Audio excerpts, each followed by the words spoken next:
them both.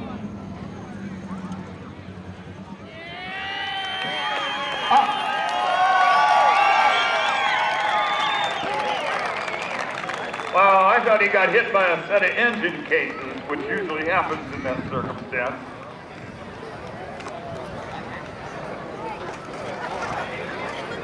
Once again, from my angle, and I could well be proven wrong, it looked like Talkington had way too much traction. McConnell had nowhere to go, and Fast Eddie did an excellent job of not sending either one of them to the hospital. Everybody's up and walking around.